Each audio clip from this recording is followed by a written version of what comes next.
How to turn off RCS messaging on Android. Hi everyone, this is Rose from Create Login and Delete. Without any further ado, let's dive right into the video. First, I will launch Play Store on your device and search Google Messages. Download this application on your Android device and then tap to open. Now tap on profile icon at top right corner and access your message settings tapping message settings option. Now tap RCS chats at top of the screen to access and turn off your RCS messaging on Android. At top, you will find the option to turn off RCS chats.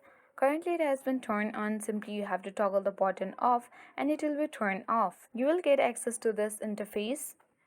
So when you turn off RCS chats, high quality photos and videos, RCS group chats, read receipts, typing indicator, messaging with Wi-Fi or data, messaging with Gemini will not be available.